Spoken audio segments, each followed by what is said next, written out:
The insult wasn't whispered. That was the part Naomi Calloway would remember for years, not the words themselves, but the volume. Diane Prescott did not lower her voice. She raised it. "Excuse me? Can you actually read? Or is that too much to ask of someone in your position?" The dining room of Meridian Co. on the 47th floor of the Aldrich Tower did not go silent immediately. It took about 4 seconds, the time it took for the ambient piano to reach the end of a phrase, for 2 nearby conversations to trail off mid-sentence, for the sommelier near the window to stop turning the bottle of 2017 Opus 1 in his hands. Then it was very, very quiet. Naomi stood at the edge of the table, a hand-carved maple serving board balanced in both arms. She was wearing the standard uniform, pressed white shirt, black apron, low-heeled shoes that did not make a sound on the marble floor. She had been on her feet for 6 hours. She would be on them for 3 more. She counted to 4 in her head. Not 3, 4. She had learned over the years that 3 was not quite enough. The table was a corner booth, floor-to-ceiling glass on 2 sides, the city of Chicago spread below like a shattered mirror reflecting its own lights back at the sky. Lake Michigan sat dark and vast at the edge of everything, its surface invisible in the November dark. The Prescott party had the best seats in the house, which was the only kind of seat they ever accepted. Gerald Prescott, 67, founder of the Prescott Trade Group, sat at the head with the relaxed posture of a man who had not opened a door for himself in 20 years. Across from him sat 2 men in suits that cost more than Naomi's monthly rent, senior directors from a Singapore-based logistics firm whose name she had caught during the cocktail hour. They were here to finalize a deal worth $12 million, and they were watching the scene at the table with the careful, expressionless attention of people who knew they were witnessing something they should not acknowledge. And at Gerald's right hand sat Diane, 63 years old. White silk blouse under a blazer, the color of gunmetal. A strand of pearls that Naomi recognized from experience serving this level of clientele as almost certainly Mikimoto. Her hair was cut in the kind of precise, expensive style that required a standing weekly appointment.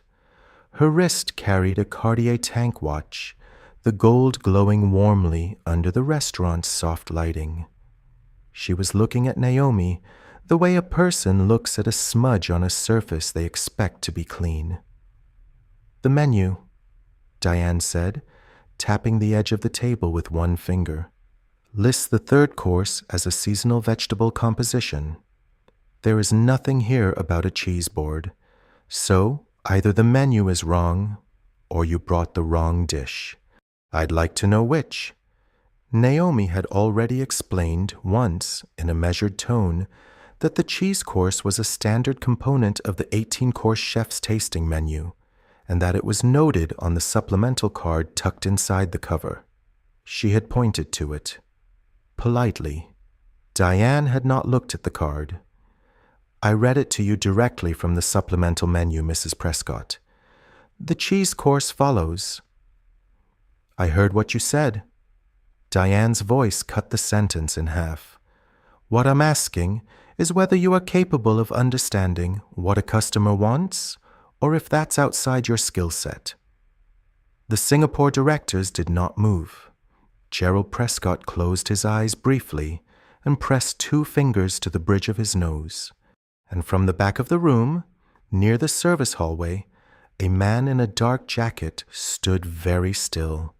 Someone who was not a member of the Prescott party. Someone who had been watching the table for the last 40 minutes, with an expression no one at the table would have recognized as the beginning of everything falling apart. Her full name was Naomi Jean Calloway, and she had grown up in Hardin, Montana, a town of roughly 3,500 people, where the wind came in flat off the plains and never seemed to have anywhere particular to go. Her father, Roy Calloway, ran a small grain brokerage out of a converted gas station on Route 47. Not glamorous work, but honest work. He negotiated contracts, read commodities reports, understood supply chains the way other men understood baseball statistics. He taught Naomi to read a balance sheet before she could ride a bike, and he had a habit of saying, with the unhurried certainty of a man who had seen several economic cycles come and go, "Numbers don't lie, baby girl. People do." She left Hardin at 18 on a merit scholarship to Northwestern University's Kellogg School of Management, carrying a single duffel bag and a second-hand copy of Graham and Dodd's Security Analysis that her father had marked up in pencil on almost every page. She graduated summa cum laude at 22 with a degree in finance and a minor in food systems economics. An unusual combination that had raised eyebrows at the time and proven, in the years that followed, to be exactly the right combination.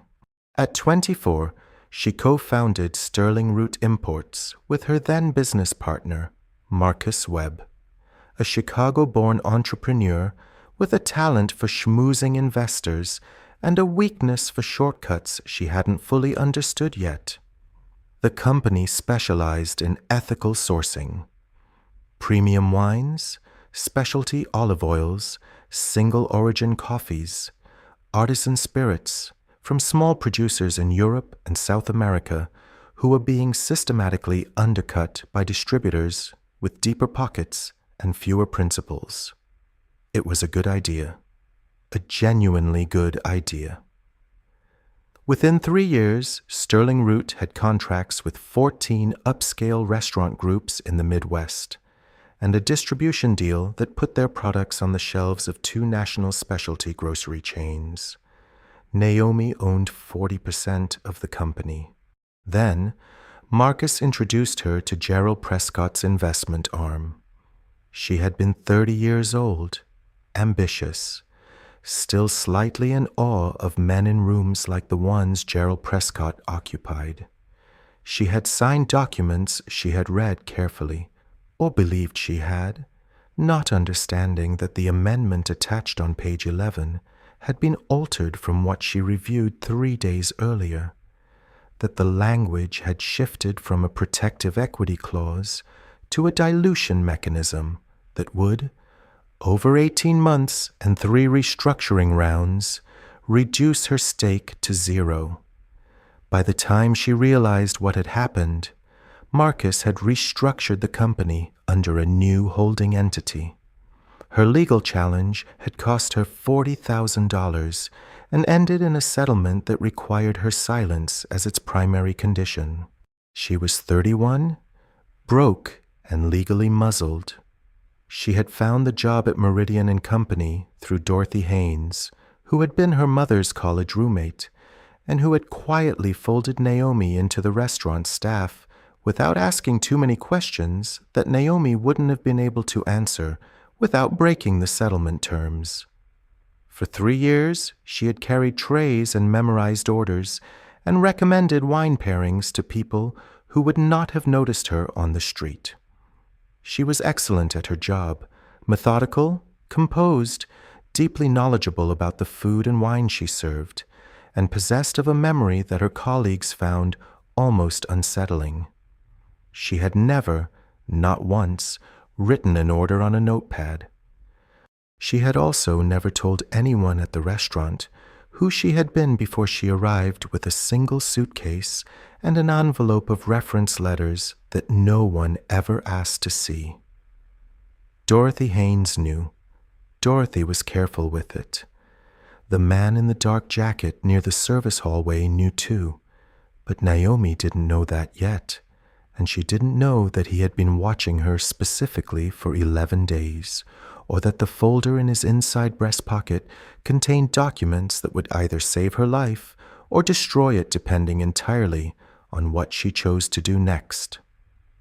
Meridian Company had been open for 7 years and had held 3 Michelin stars for 5 of them. It was not the kind of restaurant that advertised. It did not need to. Its waiting list for dinner reservations ran approximately 11 weeks, and its private dining room, a separate space of 8 seats accessible only through a door that looked like part of the wall paneling, required a referral from an existing client and a minimum food and beverage commitment of $8,000 per evening. The building itself, the Aldrich Tower at the northern end of Chicago's Gold Coast, was a 52-story structure of glass and reinforced steel that had been completed in 2018 and had won 2 architectural awards and generated substantial controversy among preservationists. The building's developer had purchased the land by quietly acquiring 6 adjacent parcels over an 8-year period, a process that had required considerable legal creativity and the cooperation of several city officials who later found themselves the subjects of an ethics investigation. The developer's name was not on the building's placard.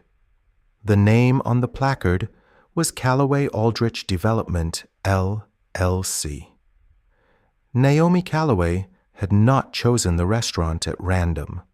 She had chosen it because her grandfather, Thomas Callaway, had owned the parcel on which it stood, one of 6 he had purchased in the 1970s as long-term investment properties, land he had told his children, and grandchildren was their inheritance, their foundation, the thing that would keep the family standing when everything else turned uncertain.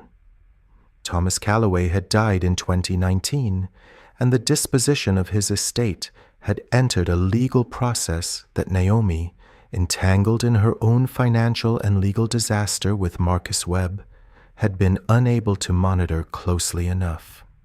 She did not yet know, as she stood holding the maple serving board in front of Diane Prescott, what had happened to her grandfather's land. The restaurant around her was a study in restrained expense. The floors were black Portuguese marble. The ceiling was white oak, coffered in a geometric pattern that caught and softened the overhead lighting. Each table carried a single stem of a seasonal flower. Tonight, dark burgundy dahlias in a matte ceramic vase the color of river clay.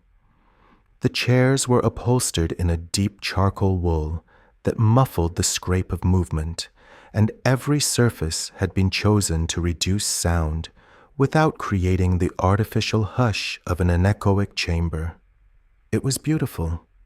Naomi knew every square inch of it. She knew which tiles had been replaced after a plumbing incident in the 3rd year, which table had a leg that required a shim under its base, and which ventilation shaft created a faint whistle in high wind that the maintenance team had never fully resolved. She also knew, because Dorothy had told her without being asked, that the Prescott party had reserved the corner table 3 weeks in advance and had submitted a list of dietary preferences 6 days before the dinner, a document that did not include any prohibition on cheese. The Singapore directors, she had learned during the cocktail hour from their brief, polite introductions, were named James Tan and Leonard Fong. They represented a logistics consortium with interests in cold chain infrastructure across Southeast Asia. They were evaluating a $12 million partnership with the Prescott Trade Group that Gerald had been pursuing for 14 months.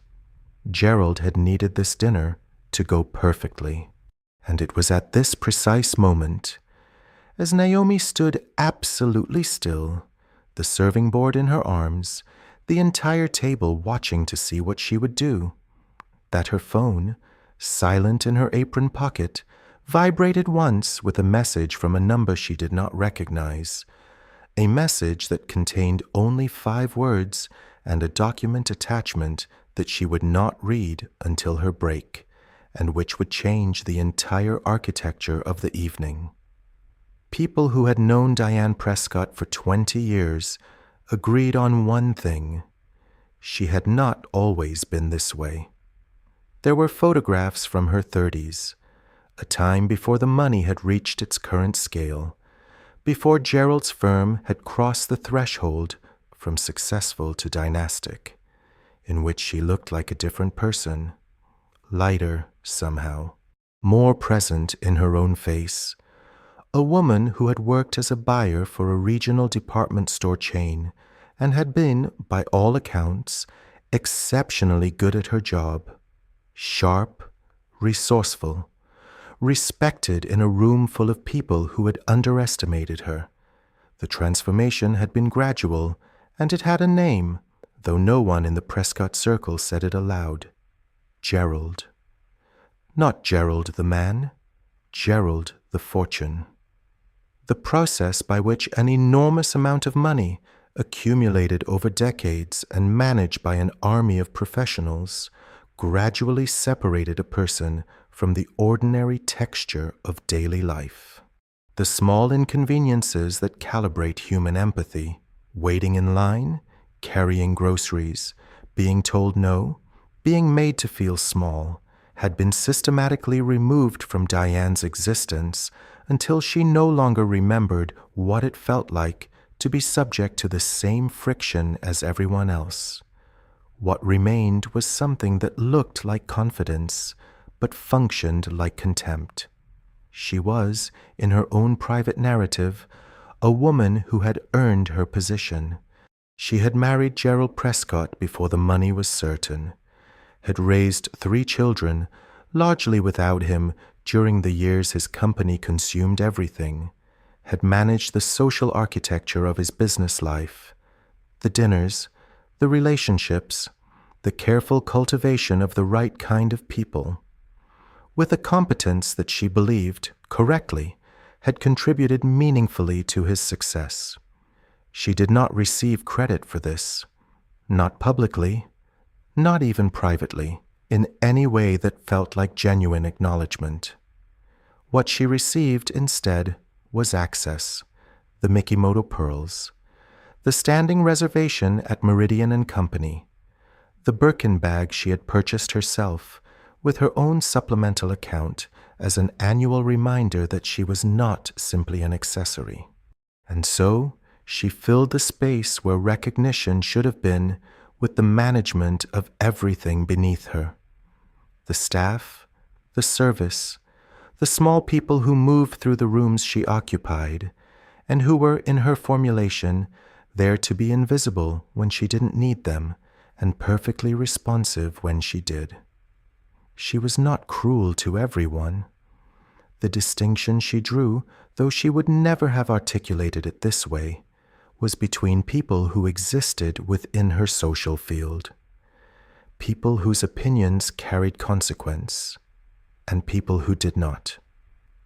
Waitstaff, cleaning crews, drivers, and junior assistants existed in a category she did not consider cruelty to be relevant to, in the same way that one does not consider cruelty relevant to interactions with vending machines. Naomi Calloway was, in Diane's assessment, a vending machine that had malfunctioned. What Diane did not know, what no one at the table knew, was that the man in the dark jacket near the service hallway was her stepson, Owen Prescott, Gerald's son from his first marriage, and that Owen had not been invited to this dinner. He had come anyway. He had come specifically because of Naomi. And Owen Prescott, who had not spoken to his father's wife in 14 months, following an argument about a legal matter that had never been fully resolved, was holding something in the folder inside his jacket that Diane had paid Marcus Webb $85,000 to make disappear, a payment that had been made in cash through 3 separate accounts, and that Owen had spent 8 months tracing to its origin.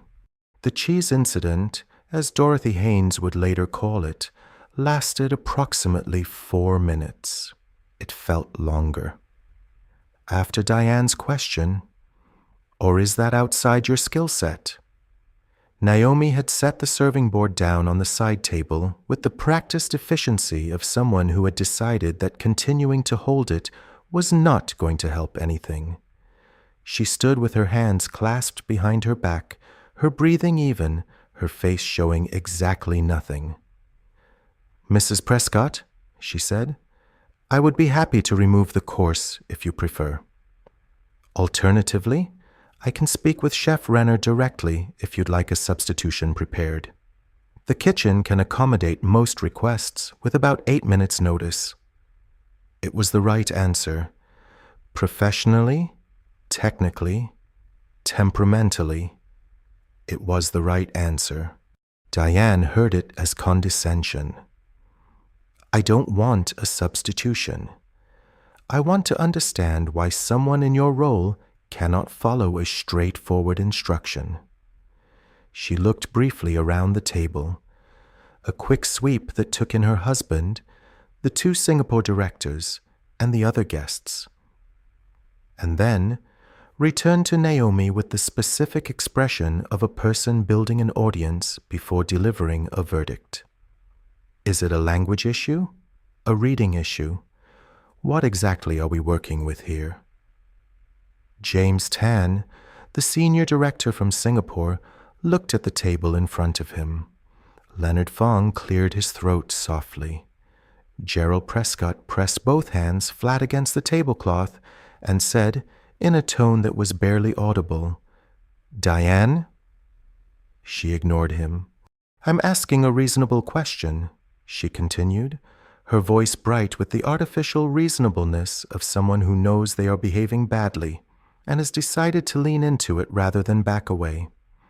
If the staff here cannot comprehend a menu, that's a management issue. I pay $400 a head for a dinner where someone can't tell the difference between a vegetable course and a plate of moldy cheese. The room around them had not gone fully silent. This was a Michelin-starred restaurant. The other guests had the training of their class, which meant they continued their conversations with studied normalcy, while absorbing every word with complete attention.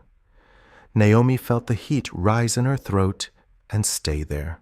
She had experienced this specific variety of public humiliation before. Had experienced it, in fact, at a conference table 6 years ago when Marcus Webb had introduced her to Gerald Prescott's investment team, and one of the junior associates had asked with genuine surprise whether she had brought the coffee. She knew the shape of it. She knew how to hold herself inside it without letting it show. "The course has been noted," Naomi said. "I'll adjust the progression." "That's it?" Diane raised her eyebrows. "You're not going to explain yourself?" "There is nothing to explain, Mrs. Prescott. You've made your preference clear."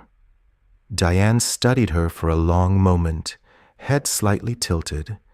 "You know what your problem is? You don't know your place. Someone from wherever you're from, some ranch, some nothing town, walks into a restaurant like this and thinks that knowing the menu gives them something. It doesn't. It just means you can read. Congratulations." The smile she delivered at the end of this was the most damaging part. Not angry, not heated, but serene. The smile of a woman who believed nothing she had just said would reach her in any form worth worrying about. Naomi looked at her for exactly 2 seconds. She picked up the serving board. She said, "Enjoy your evening, Mrs. Prescott," in a voice that was completely, absolutely level. She turned and walked toward the kitchen. She did not let the door swing. In the kitchen, she pushed through to the walk-in cooler, stood in the cold air for 45 seconds, and then took out her phone, and saw the message from the unknown number that had arrived 20 minutes earlier. She opened the attachment. It was a scanned legal document, 31 pages, with her grandfather's name on the cover sheet. And the first paragraph contained a sentence that made her knees drop her an inch before she caught herself against the steel shelf. She read the first page 3 times. Then she went back to the beginning and read it again slowly, the cold of the walk-in cooler settling into her shoulders, the fluorescent light above her making everything look like evidence. The document was a civil filing, a legal challenge to the settlement agreement Naomi had signed 4 years ago, challenging its enforceability on the grounds that one of the signatories, Marcus Webb's legal representative at the time, had a pre-existing financial relationship with Gerald Prescott's holding company that had not been disclosed during mediation. It was not a small claim. If the filing was real, if the argument held, the entire settlement, including the non-disclosure clause, could potentially be voided, which meant the evidence she had been legally prevented from discussing for 4 years could be reopened, which meant the 40% stake she had lost might not, in fact, be legally lost. She stood in the cold for another full minute before she realized she was shaking. Not from the temperature. She had worked in this cooler 100 times, but from something that had been contained for so long that its sudden release had the physical force of a pressure system equalizing. She braced one hand against the steel shelf and breathed. She thought about her father, Roy Calloway, sitting at his desk in the converted gas station on Route 47, marking up balance sheets in pencil with the patient attention of a man who understood that the numbers told the story if you were willing to read them all the way to the end. She thought about her grandfather, Thomas Calloway, who had purchased 6 parcels of Chicago land in the 1970s and told his family that the earth held value that paper could not always represent, that ownership was real in a way that contracts were not always real, because land stayed and paper moved. She had been 26 when she signed the partnership agreement with Marcus Webb. She had been proud, and perhaps a fraction too impressed with herself, and she had not hired independent counsel because Marcus had told her the legal costs were being shared, and she was still carrying $28,000 in student loan debt, and every saved dollar felt critical. She had been so careful about everything else. The financial models, the supplier relationships, the brand positioning. She had read every provision of the import contracts. She had been thorough in every direction except the one where Marcus was standing. She pressed her thumb against the corner of her phone screen and scrolled to the bottom of the document. The filing attorney's name was Caleb Arnett, and his office address was on Michigan Avenue, 14 blocks from where she was standing. His phone number was printed at the top of the cover page. Beneath the document, the unknown number had sent a second message, just text. I know you can't respond from inside the settlement. I also know a Montana grain broker's daughter wouldn't sign that agreement if she'd seen page 11. Call me when you're ready. Naomi leaned back against the steel wall. She looked at the ceiling of the walk-in cooler, at the frost crystals on the condenser coils, at the neatly labeled shelving of prep containers that represented the most organized aspect of a life that had, until about 4 minutes ago, felt more or less permanent in its current shape. She did not cry. She had not cried since the day the settlement was finalized, when she had sat in a coffee shop on Dearborn Street with a cup of coffee. She didn't drink and understood with complete clarity that she had lost something she could not describe to anyone without violating the terms of the document she had just signed. She straightened her apron, put her phone back in her pocket, and returned to the floor. Because she had 6 tables and 3 hours left on her shift, and because Naomi Jean Calloway had been raised by a man who finished his work before he fell apart. But as she pushed through the kitchen door, she looked directly at the corner table, and for the first time she made eye contact with the man in the dark jacket, and realized, with a start that she swallowed before it reached her face, that she recognized him. His name was Owen Prescott. She had seen him once, briefly, 6 years ago. A face across a conference room during the early investment discussions with Gerald Prescott's firm. He had been introduced as Gerald's son from his first marriage, someone involved in the family office's strategic side, and he had asked 2 questions during the meeting that were sharper than anything else in the room that day. Questions about supply chain liability and intellectual property rights that no one else had thought to raise. She had noticed him then because the questions were good. She had thought, afterward, that whoever he was, he had done his homework. She had not thought about him since. He was standing near the service hallway because he could not be seen from the corner table at that angle. The structural column between the kitchen entrance and the main dining area created a blind spot that the regular clientele never noticed because they had no reason to look for it. Naomi knew it because she used it to mentally decompress between table visits on difficult nights. He was watching the corner table. When she came through the kitchen door and looked at him, he held eye contact for 1 second and then made a very small, deliberate gesture, a slight tilt of his head toward the private hallway that led to the event space, the gesture of someone who wanted to speak without being observed. She looked away. She went to table 9, refilled water glasses, managed the turn on table 11. She did this for 12 minutes. Then she went to Dorothy, who was standing at the host station reviewing the next evening's reservations. "There's a man near the service column," Naomi said quietly. "Owen Prescott, Gerald's son." Dorothy did not look up from the screen. "I know. He came in 90 minutes ago, asked to be seated away from the window, paid in cash, hasn't ordered anything except sparkling water." She paused. "He told me he needed to speak with one of my servers. He was very specific about which one." Naomi processed this. "He knew I worked here." Apparently. Dorothy finally looked up. "He also told me that if you didn't want to speak with him, he would leave immediately and never contact you through the restaurant again. His exact words. I thought that was worth passing on." She took her break at 10:40. The private hallway was quiet. White paint, framed black and white photographs of Chicago architecture, a single bench near the coat storage.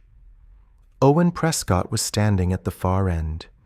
He had removed his jacket and held it over his arm, and without it, he looked less like someone performing caution and more like someone who had been carrying something heavy for a long time and was deciding whether to set it down. "I know about the settlement," he said before she could speak. "I know about the amendment to page 11. I know that Marcus Webb had a financial relationship with my father's holdings company that pre-existed your partnership by 3 years and was never disclosed." Naomi said nothing. "I've spent 8 months documenting it," he continued. "I have the wire transfer records, the intermediary account, and a statement from the notary's assistant who witnessed the original signature and can confirm that the version you signed was different from the version that was filed."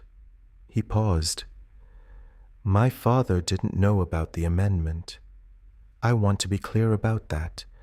This was Marcus Webb operating in the margin between what my father authorized and what was actually executed." "Why are you here?" Naomi said.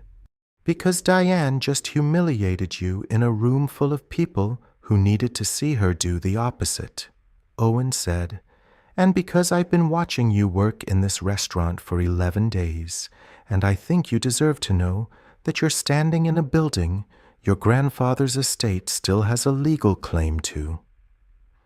The silence that followed was the longest 4 seconds of Naomi Calloway's adult life.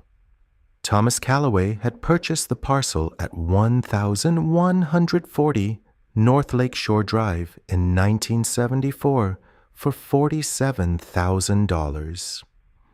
It had been, at the time, an unremarkable piece of commercial land at the northern edge of what would eventually become one of the most valuable corridors in Chicago real estate. Thomas had bought it the same year he bought 5 other parcels across the city's near north side. Not as a speculative play, but as what he called permanent money. Money that couldn't be spent on impulse, couldn't be lost in a bad quarter, couldn't be argued away in a boardroom. Land that his children and their children would inherit as the floor beneath whatever else they built. When he died in 2019, the estate had entered probate. Naomi, managing her own legal crisis at the time, had checked in with the family attorney once and been told the process was proceeding normally and that she would receive notification when the final distributions were ready for signature. What she had not been told, what the attorney, a man named Phil Greer, who had handled Thomas's affairs for 20 years and who had, it later emerged, also handled incorporation paperwork for 2 of Gerald Prescott's subsidiary entities, was that the probate process had been disrupted. A creditor claim had been filed against the estate by a company called Aldrich Development Partners, LLC. The claim alleged that Thomas Calloway had entered into a verbal agreement with Aldrich's predecessor company in 2016, during the period when Thomas was experiencing early-stage cognitive decline, to transfer the land at 1140 North Lake Shore Drive in exchange for a structured payment arrangement that had subsequently, according to the claim, been honored by Aldrich. There was a signed document. It bore Thomas Calloway's signature. Owen had obtained a copy of the original through an estate court filing 4 months ago. He had sent it to a forensic document examiner in Philadelphia who specialized in signatures from elderly individuals with documented cognitive conditions. The examiner's report was 12 pages long and concluded, with a stated confidence level of 94%, that the signature on the 2016 agreement had been executed under conditions inconsistent with voluntary comprehension. The building on that land, Aldrich Tower, home to Meridian Co on the 47th floor, had been completed in 2018 and was currently valued at $340 million. Gerald Prescott's investment arm held a 23% equity position in Aldrich Development Partners, LC. Owen had not told his father what he knew, not because he was protecting Gerald, but because he needed to understand the full scope of what had happened before he could know what telling his father would accomplish. Gerald Prescott was, in Owen's careful assessment, a man who had made his fortune by knowing which problems to solve and which to contain. And Owen was not yet certain which category this would fall into. Naomi stood in the private hallway and looked at the photographs on the wall and listened to Owen lay all of this out in the even, organized way of someone who had rehearsed it many times and had become neither numb to it nor overwhelmed by it, but simply accurate. When he finished, she said, "What do you want from me?" "Nothing," he said. "I want to give you what I have and let you decide what to do with it. You need a lawyer, not the one who handled the mediation, a new one. Kayla Barnett on Michigan Avenue knows this area of law. She looked at him. Why are you doing this? Owen was quiet for a moment. He looked at the photographs on the wall, the city in black and white, the bones of buildings under construction, the lake flat and gray in winter light. Because I was in the room 6 years ago when they talked about you, as if you weren't going to figure it out, he said. And I didn't say anything. And I've been thinking about that for 6 years.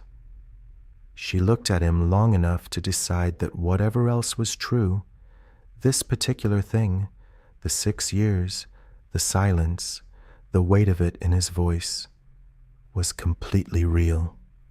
She went back to work. This was the part that no one who hadn't done it could fully appreciate. The discipline required to return to a dining room after receiving information of that magnitude and continue to perform the mechanics of the job with complete, unbroken professionalism. To refill glasses, describe dessert components, manage the pacing of a 7-course meal for 4 different tables, and do it all without a single tell in her face or her posture or the measured distance she maintained between herself and every surface she touched.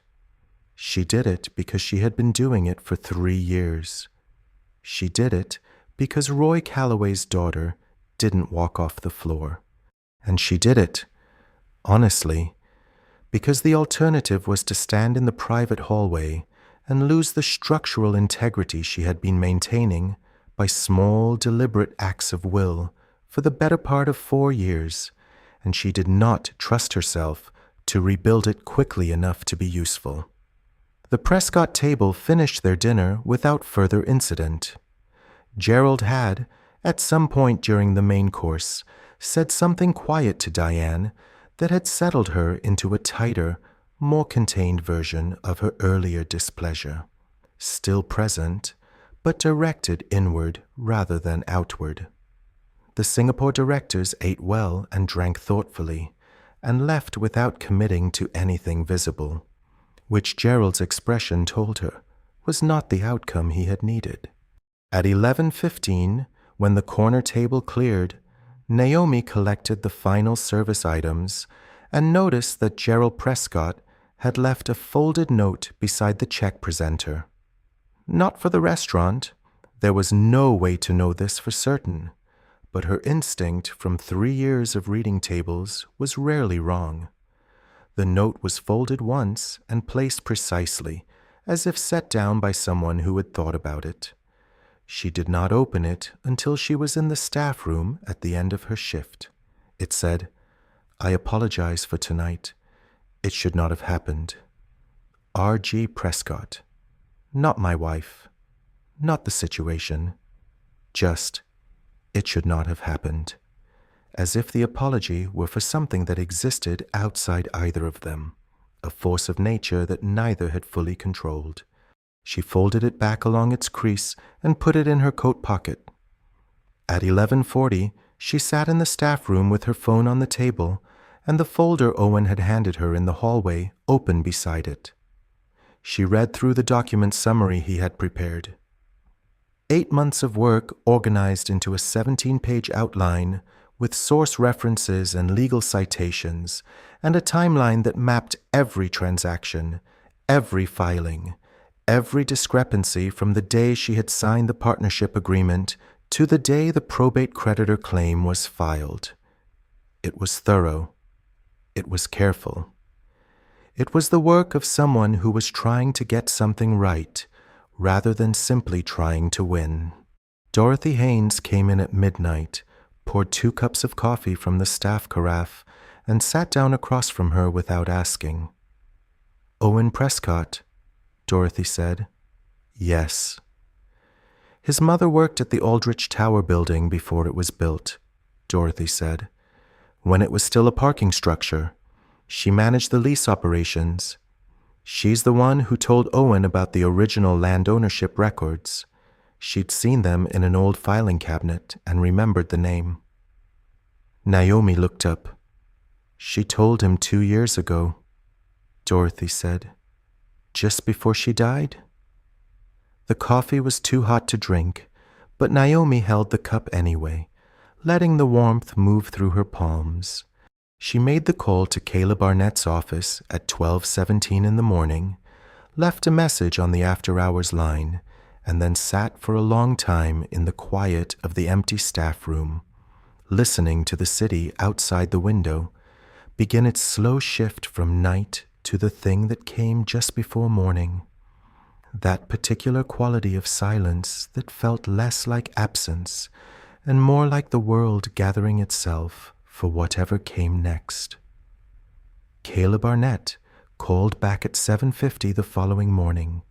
Naomi was already awake, sitting at the small kitchen table in her apartment in Logan Square with a yellow legal pad and a pen, writing down every name, date, and figure she could recall from the previous evening's documents.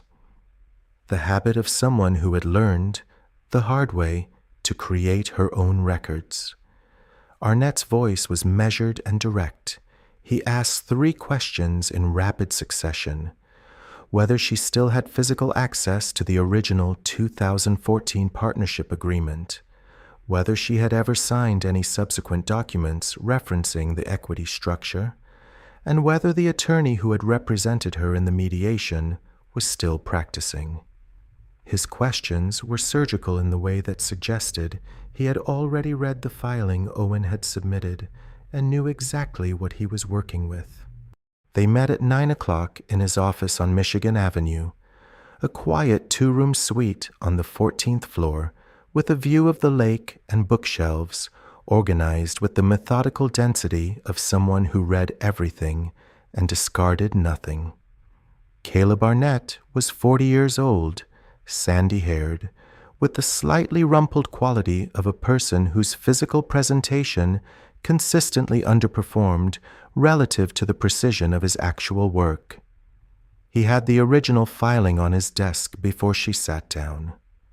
"Tell me everything you remember about page 11, he said.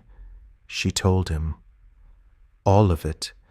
The conference room, the version she had reviewed 3 days before signing, the changed language about equity dilution that she had partially noticed but attributed to a cleaner formatting of a provision she thought she had already approved, the pressure of the room, the investor timeline, Marcus Webb's practiced reassurances. Arnett listened without writing anything down. When she finished, he nodded once. The signed version you received contains a forced dilution mechanism that activated automatically upon the first restructuring event, he said. That event occurred 14 months after signing. Your stake went from 40% to 18%, then to 6%. Then, the third restructuring, 18 months after that, took it to 0. He paused. You couldn't challenge it because the settlement agreement contained a comprehensive release clause that covered the partnership documents retroactively. Is the release clause enforceable? It was, until Owen Prescott documented that Marcus Webb's legal representative was on retainer to a Prescott subsidiary during the mediation. Arnett leaned forward slightly. Undisclosed conflicts of interest in a mediation proceeding don't just weaken the release clause. They can void it, which means the original agreement is back on the table. And if the original agreement is back on the table, so is your 40% ownership. Naomi looked at him. What is 40% of Sterling Root currently worth? Arnett did not hesitate. The company was restructured under a new holding entity, but its assets, the distribution contracts, the supplier relationships, the brand, those transfer with the restructuring. Last year's revenue filing puts the company's market value at approximately $8 million. He paused. 40% is approximately $3.2 million. The room was quiet. And the land? She said. Arnett's expression shifted. Not dramatically, but in the specific way of someone entering a part of a subject they found both interesting and serious. The Aldrich Tower land claim is a separate filing, more complex. The forensic signature analysis is strong, but cognitive incapacity claims in estate fraud cases require establishing that the signing party lacked comprehension at the time, not just that their capacity was diminished. My grandfather knew what land he owned, Naomi said. He knew every parcel by address. He could name the year he bought each one. If that can be documented, Arnett said, then we have a case. He then opened a second folder, one she had not seen before, one he had clearly prepared in advance of their meeting, and placed it on the desk between them, and the first document visible on top was a handwritten letter from Thomas Calloway, dated March 2016, addressed to a family attorney, that said with complete clarity, I have been approached about the land at 1140 North Lake Shore Drive. I have refused. I will always refuse. That land belongs to my granddaughter. The letter was not the only thing in the folder. Caleb Arnett had been working on the Calloway estate case for 6 weeks before Naomi walked into his office, a fact he disclosed with the same matter-of-fact precision he applied to everything else. Owen Prescott contacted me in October, he said. He'd been building the document trail for several months by then, and needed someone to evaluate the legal viability before he approached you. He didn't want to come to you with hope and have it fall apart. Naomi looked at the folder. How long have you had the letter? 3 weeks. It was in a storage unit in Evanston. Your grandfather's personal files, which your cousin signed over to estate storage in 2020, without inventorying the contents. I went through them with permission from the estate administrator. She absorbed this. She had not spoken to her cousin Derek in 2 years. They had disagreed during the probate process about the pace at which things were being handled. Derek had wanted resolution quickly, had been dealing with his own financial pressures at the time, and Naomi had been unable to explain why she needed the process to slow down without explaining the terms of her silence. There's something else, Arnett said. He turned to the third document in the folder. It was a corporate filing, the Aldrich Development Partners LLC formation documents from 2015. One of the founding members was not Gerald Prescott's investment arm. One of the founding members was Phil Greer, the Calloway family attorney. Naomi's stomach dropped with a slow, heavy certainty. He filed the creditor claim against your grandfather's estate, Arnett said, on behalf of a company he was also a founding member of. That is not a conflict of interest. That is direct fraud. Phil Greer had been handling the Calloway family's legal affairs for 22 years. He had drafted her grandfather's will, managed the probate, answered Naomi's single inquiry with the reassurance that everything was proceeding normally. He had also, in 2015, quietly invested $60,000 in the development company that would spend the next 3 years acquiring the land his client owned. Does Gerald Prescott know? She asked. Arnett turned a pen slowly between his fingers. That's the question I've been sitting with. The investment arm's involvement appears to be at the fund level. A passive LP position that Gerald's team reviewed as a standard real estate development play. The Greer connection may not have been flagged as significant because Greer was not presented to Gerald's team as the Calloway attorney. He was listed under his other legal entity. So Gerald may genuinely not know that his investment is built on fraud? Possibly. She sat with that for a moment. What about Marcus Webb? Webb has not been located for the past 3 months, Arnett said. His last known address was Miami. His phone has been inactive. She understood then, with the particular clarity of someone who had been waiting in the dark long enough for her eyes to fully adjust, that the person who had received $85,000 in cash to make evidence disappear, the person who had structured the partnership amendment, the person who had managed the coordination between all of it, was not the same person as the person who had conceived it. Someone had organized Marcus Webb, someone had connected him to Phil Greer, and that someone was still in the building.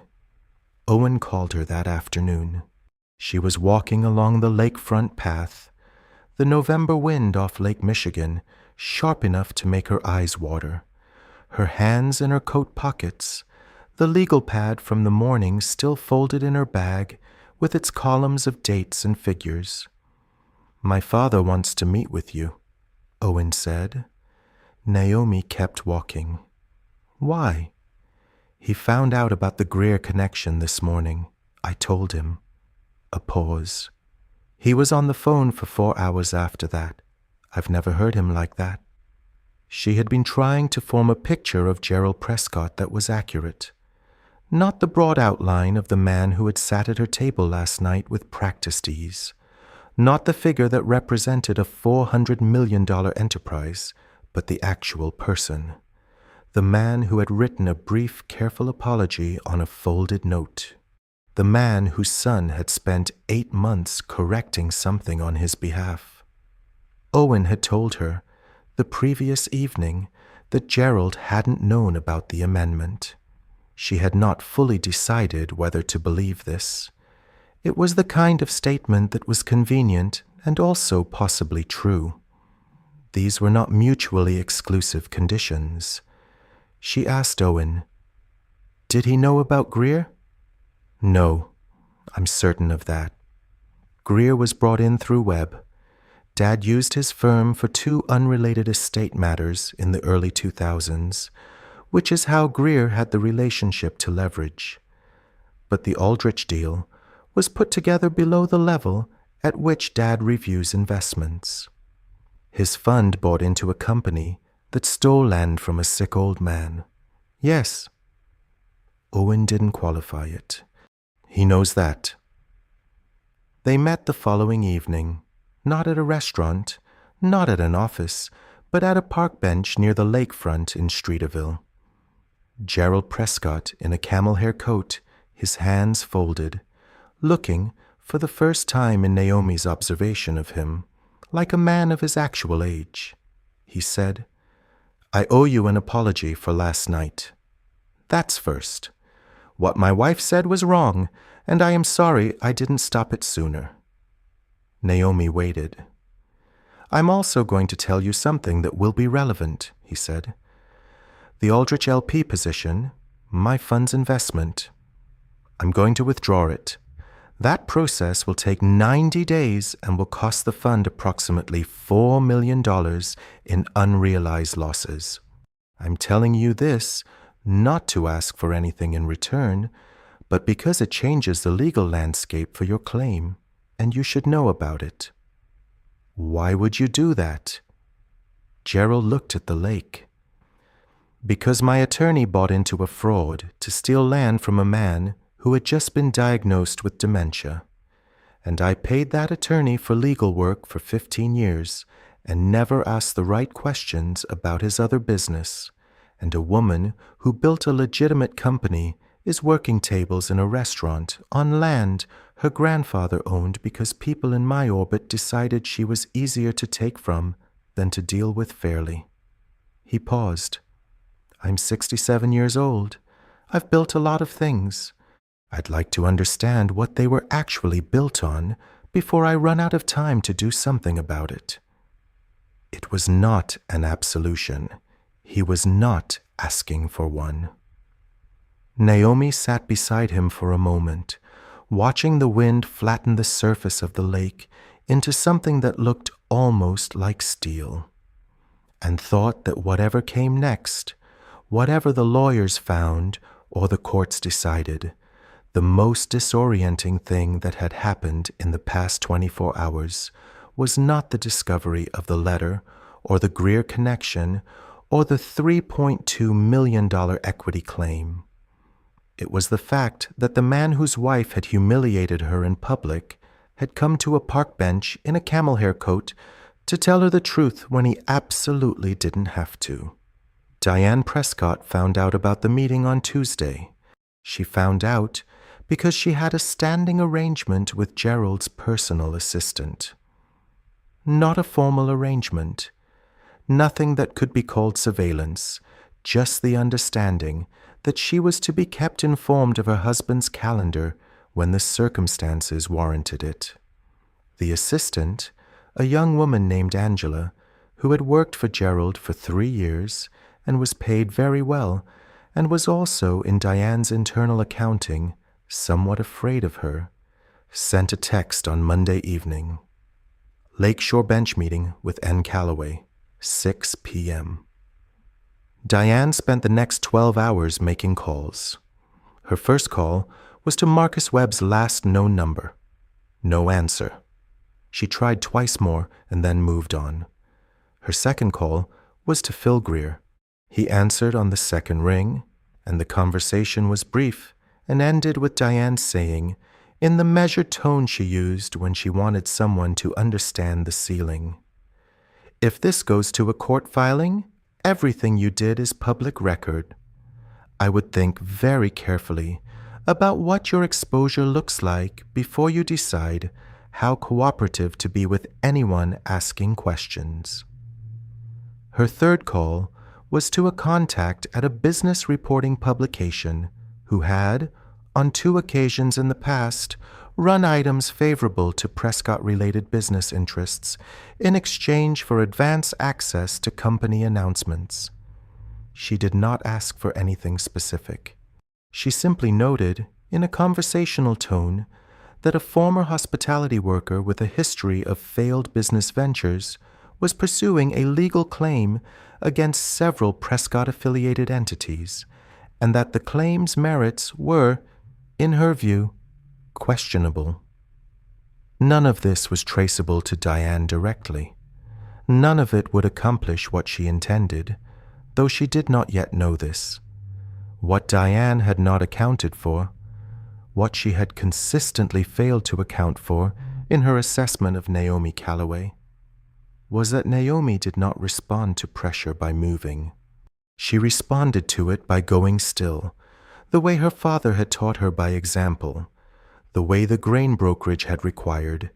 When the market moved against you, you read the numbers again, you checked your position, and you did not make a decision until you understood what was actually happening, rather than what it felt like was happening. Caleb Arnett had, in anticipation of exactly this kind of maneuver, filed a protective order the previous week that prevented any party to the dispute from contacting potential witnesses or making public statements about the case. Phil Greer's call from Diane would later be produced as evidence of witness intimidation. The business publication item ran on Wednesday afternoon. It was careful, neutral language, nothing legally actionable, framed as a straightforward reporting of a legal dispute. But it named Naomi, described her as a former waitress and failed entrepreneur, and quoted an unnamed source characterizing the claim as an attempt to relitigate a settled business dispute. Dorothy Haynes called Naomi when the article appeared. "I've had 4 calls from Prescott people asking about your employment status," Dorothy said. "I told them you were an excellent member of my staff and that the restaurant had no comment on external legal matters. Are you going to have a problem?" Dorothy was quiet for a moment. "Naomi, your grandfather's family has owned the land under this building since 1974. I've worked here for 7 years, and I never knew. But I know now, and I have absolutely no problem. What neither of them knew yet was that the business article had been seen by a journalist at the Chicago Tribune, a long-form reporter who specialized in estate fraud and real estate corruption, who had spent 3 years on a story about predatory probate practices targeting elderly landowners on the North Side, and who recognized the name Thomas Calloway immediately, because it was already in her notes. Her name was Sandra Okafor. She was 38, a 15-year Tribune veteran, and her story, the one she had been building for 3 years, was called, in her working notes, The Quiet Take. It documented a network of attorneys, estate administrators, and development companies that had systematically targeted elderly landowners on Chicago's North Side since approximately 2010, purchasing or claiming parcels through a combination of predatory agreements, forged documents, and probate manipulation, the legal complexity of which ensured that individual cases never reached visibility as a pattern. Thomas Calloway was case number 11 in her documentation. She called Caleb Arnett's office on Thursday morning. She had already spoken with the estate court administrator who had managed the Calloway probate, had obtained the original creditor claim filing, and had connected Phil Greer's involvement in Aldrich Development Partners to 3 other estate cases in which he had served as both family attorney and quiet investor in the acquiring entity. Arnett called Naomi at noon. "A Tribune journalist has been working a parallel investigation," he said. "She's not interested in using your case for the article. It's too legally active. But she has documentation of Phil Greer's involvement in 10 other estate fraud cases, which means when this goes to court, the Calloway claim won't look like an isolated dispute. It will look like the 11th documented example of a pattern." Naomi was quiet for a moment. "How many families?" 11 that she's confirmed. Probably more." She sat down. She was in her apartment, the yellow legal pad on the table in front of her, the lake visible as a gray line through the window. She thought about 11 families, 11 people who had inherited land that their parents and grandparents had chosen carefully and protected deliberately, and who had lost it through a mechanism so legally complex that none of them had fully understood what had happened until the loss was already complete. She thought about Thomas Calloway's handwritten letter. "That land belongs to my granddaughter," she said. "What does Sandra Okafor need from me?" "Nothing you're not already providing through the legal process," Arnett said. "She works independently, but she asked me to tell you something." "What?" She said, "Tell her that her grandfather's name is in my notes because an estate court clerk recognized it from a family meeting she'd attended at a church in Evanston in 2017. Thomas Calloway stood up at that meeting and told the other landowners not to sign anything without getting their own lawyer. He was trying to warn them." Naomi pressed 2 fingers against her mouth for a moment. Thomas Calloway had known something was happening. He had seen the pattern from inside it.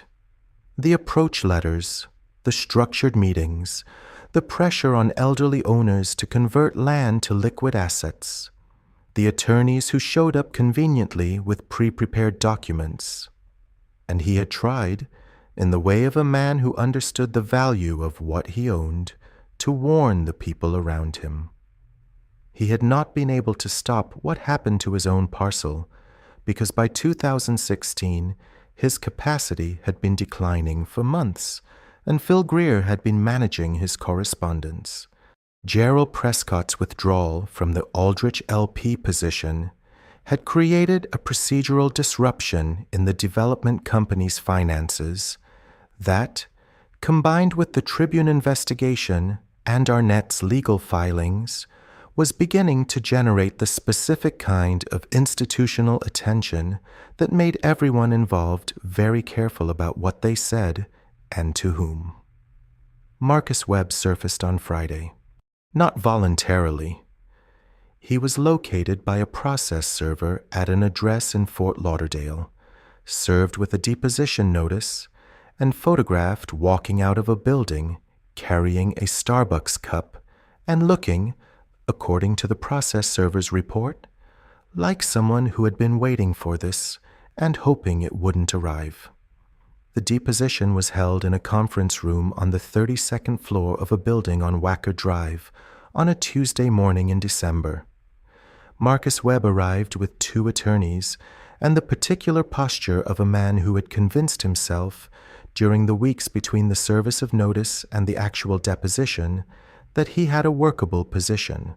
He was 50 years old, silver-haired, still wearing the kind of watch, a Breitling Navitimer, stainless steel, the kind that projected substantiality without committing to ostentation, that suggested he had maintained the habit of projecting success even while running. He had, his attorneys had clearly advised him, a prepared narrative. The equity restructuring had been a legitimate business decision made in response to genuine market pressures. The mediation settlement had been conducted appropriately, and any suggestion of undisclosed conflicts was a mischaracterization of standard industry relationships. What he had not been advised, because his attorneys had not known about it until Arnett produced it in the deposition room that morning, was the wire transfer documentation. Arnett placed it on the table. 8 months of work, 14 transfers across 3 accounts, 2 of them flagged by a compliance review that had never been escalated, totaling $85,000 paid to a shell company that dissolved 8 months after the settlement was finalized. This represents compensation, Arnett said, paid to Marcus Webb's LLC from an account traceable through 2 intermediaries to Aldrich Development Partners, an entity in which Phil Greer held a founding equity stake and which held a financial interest in the legal outcome of the Callaway estate claim. I'm asking Mr. Webb to explain the nature of this payment. Marcus Webb looked at the documents for approximately 30 seconds. Then he looked at his attorneys.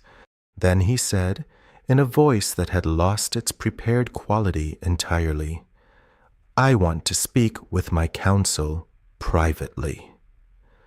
The deposition recessed for 90 minutes. When it resumed, Marcus Webb's lead attorney notified the room that his client wished to provide a statement of cooperation and was prepared to testify under the terms of a limited immunity arrangement to be negotiated with the appropriate authorities to the full scope of the coordination between Phil Greer, Aldrich Development Partners, and the manipulation of the Callaway estate probate process. Naomi was not in the deposition room. She was in the hallway, sitting in a chair with a paper cup of coffee, watching the gray December light move through a window at the end of the corridor. Arnett came out after the recess. He stood in front of her and said, "He's going to give us Greer and 3 others." She looked up.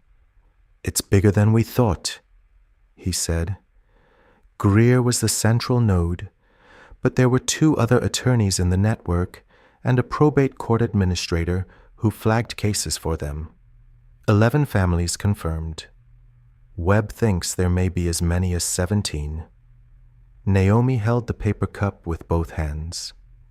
"And Sterling Root," she said, "the equity claim is back on the table, enforceable as of the moment Webb confirms the undisclosed conflict. 40% of $8 million. Arnett paused.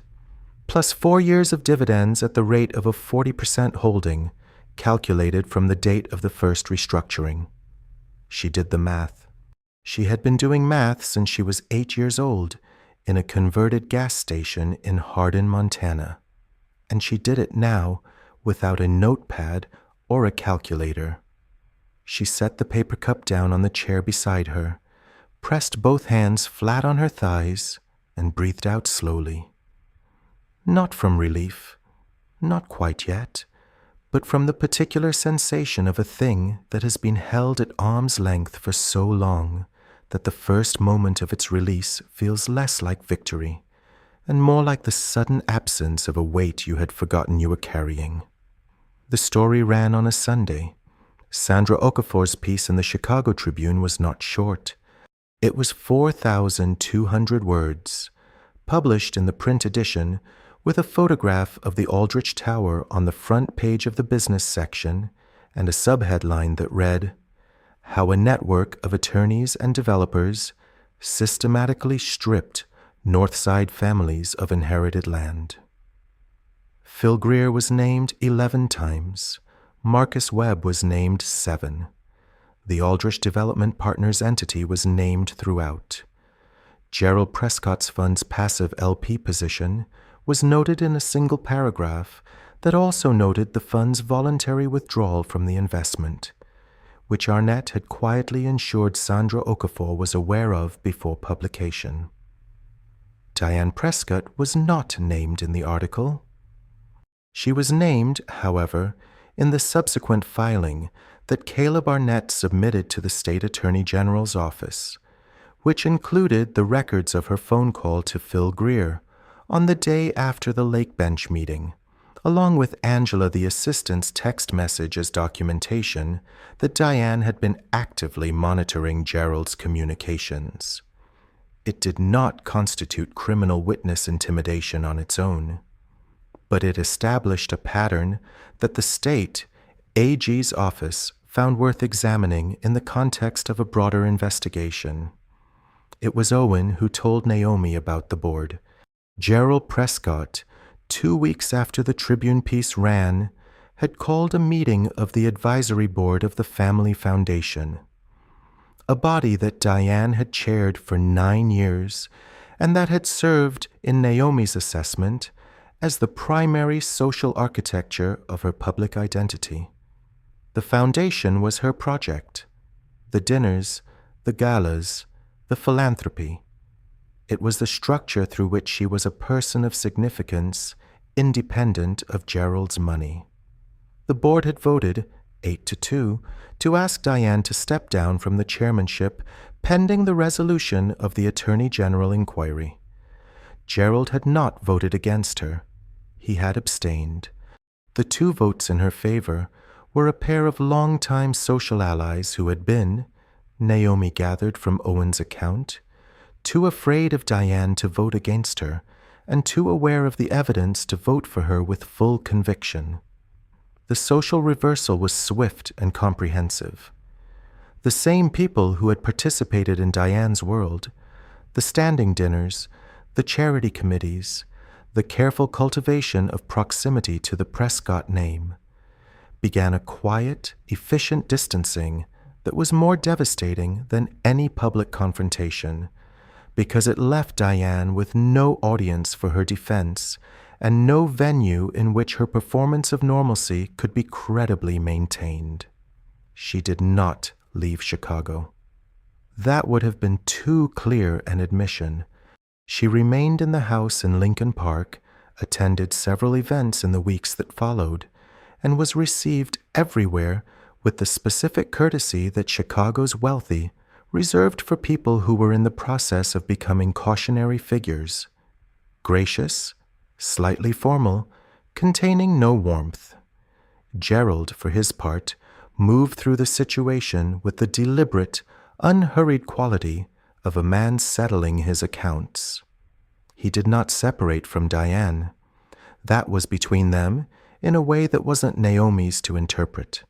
But he restructured the family office, brought Owen formally into the operational leadership of the firm, and in a meeting with Arnett and Naomi in January, signed a personal guarantee on the settlement that made the $3.2 million equity payment independent of any further legal proceedings. This doesn't require the litigation to conclude, Arnett told her afterward. You have the money, regardless of what happens next. Naomi sat in his office on Michigan Avenue and looked at the signature on the guarantee and thought about the folded note beside the check presenter. It should not have happened, and understood that Gerald Prescott had known, from that moment, exactly what he intended to do. He had simply needed to understand the full shape of it first. The Callaway land claim was resolved in February in a settlement conference at the Cook County Circuit Court. Aldrich Development Partners, facing the combined weight of the Tribune investigation, the State Attorney General inquiry, the withdrawal of its largest LP investor, and Marcus Webb's cooperation statement, had neither the financial nor the legal foundation to sustain a contested proceeding. The estate court voided the 2016 agreement on the grounds of fraudulent inducement and cognitive incapacity. The land at 1140 North Lake Shore Drive was restored to the Thomas Callaway estate. It was worth, in the current market, significantly more than it had been in 2016. The tower built on it was valued at $340 million. The estate's share, after calculating the ground lease structure that the settlement established as the fair resolution for the building that now occupied the parcel, represented a long-term income stream that Arnett characterized, in his careful way, as generationally significant. Phil Greer surrendered his law license and pled guilty to 4 counts of estate fraud in April. He was sentenced to 6 years and served the sentence at a minimum security facility in southern Illinois, having negotiated a reduction in exchange for testimony in the cases of the other attorneys in the network. Marcus Webb's cooperation earned him a plea arrangement, 2 years of supervised release, a $200,000 fine, and a formal bar from participating in any business entity in the state of Illinois for a period of 10 years. He left for Tampa afterward and was not heard from again in any context that mattered. The probate court administrator who had flagged cases to the network was indicted separately and resigned before the trial. Sterling Root Imports, under the restructured holding entity that had replaced the original company, was in the process of being evaluated for acquisition by a national specialty distributor when Naomi's equity claim was reactivated. The acquisition price, which the acquiring company had negotiated on the assumption of clean title, was adjusted by $3.2 million to reflect Naomi's restored 40% stake plus accumulated dividends. She received a certified check that she deposited into a new account at a local credit union and then did not look at for 3 days, partly because she was busy and partly because she needed the interval to believe it was real. She resigned from Meridian Company on a Tuesday.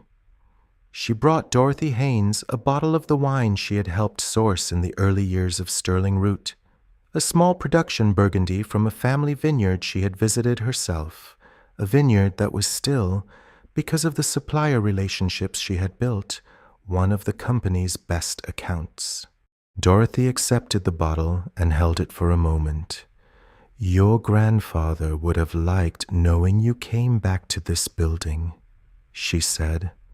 Naomi looked out the window of the restaurant, the lake flat and bright in the February light, the city laid out below, the bones of it visible from this height. "He would have had opinions about the renovation," she said. Dorothy laughed. It was the first time Naomi had heard her laugh without restraint, and it was warm, and the sound of it carried. Naomi opened her consulting firm in March, Callaway Trace, specializing in ethical sourcing and supply chain integrity, operating out of a small office in the West Loop. By the end of the first quarter, she had 3 clients. By the end of the year, she had 11. She went back to Hardin, Montana in April, for the first time in 4 years.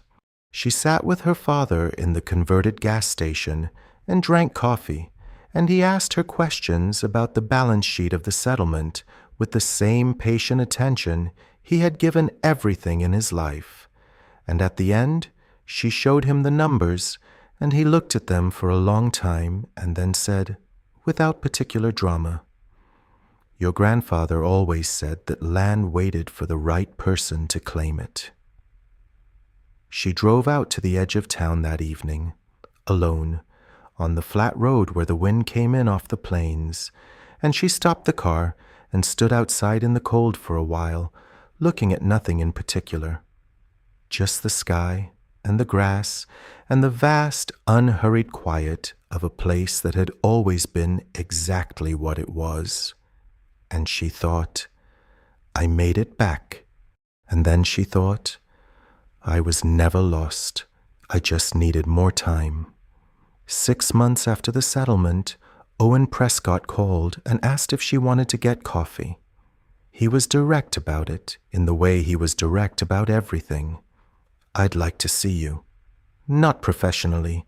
I don't have a folder this time. She said yes.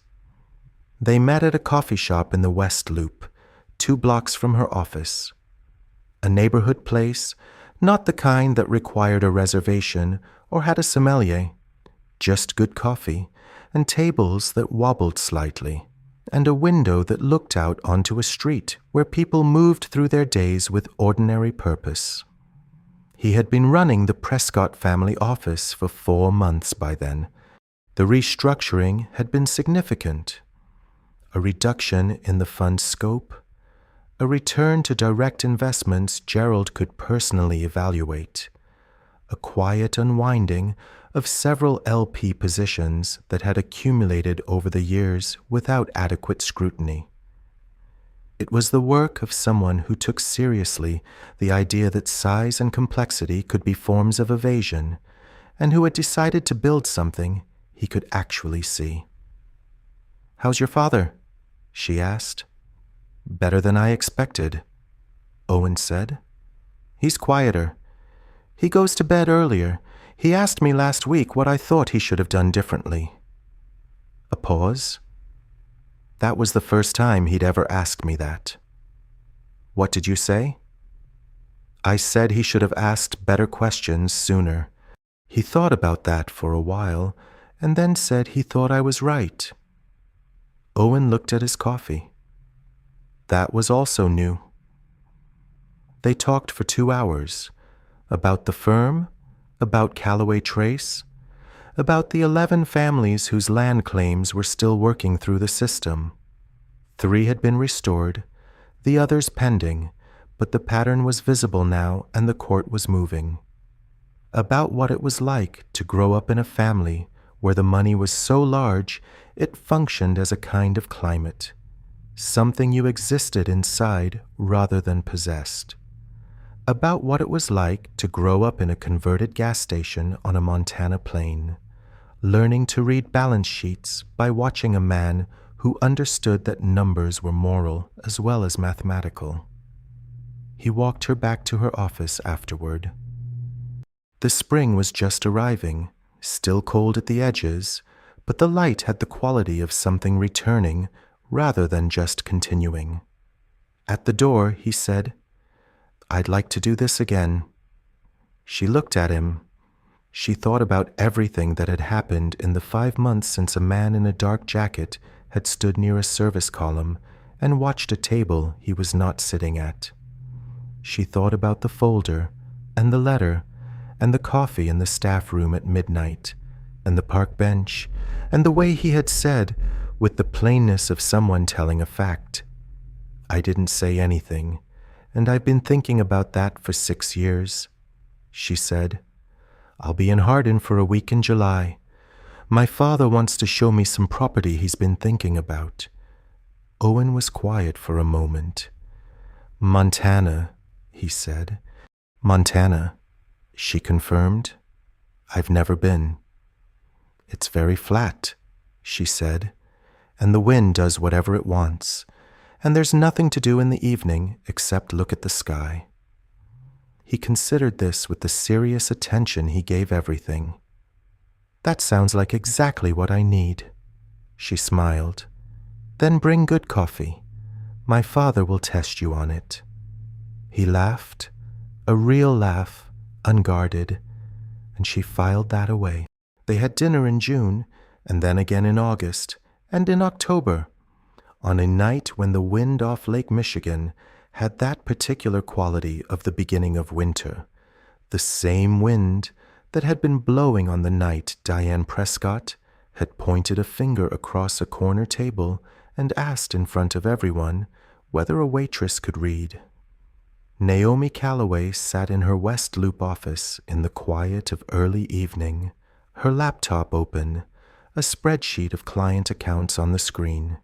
She was building something, not from scratch. From her grandfather's letter, her father's pencil marks, the years of silence, the 6 tables and 3 hours left on her shift, the single decision to go still rather than dissolve when everything came apart. From all of it. Outside the window, the city was doing what it always did.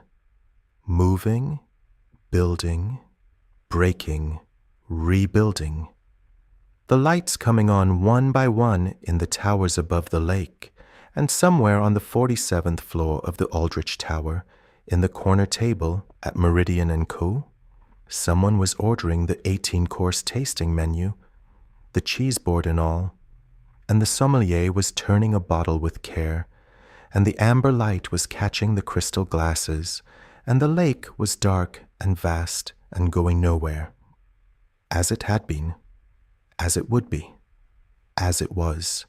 Choose dignity, choose truth, and never ever mistake silence for weakness, because sometimes silence is just a woman counting to 4 and waiting for the right moment to let the truth speak for itself.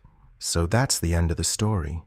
And hey, if you're still here with us right now, that means something touched your heart along the way. Maybe it was Naomi's silence when she wanted to scream. Maybe it was the moment her grandfather's letter appeared. Or maybe it was just the quiet truth that dignity, when you hold on to it long enough, eventually speaks louder than any insult ever could.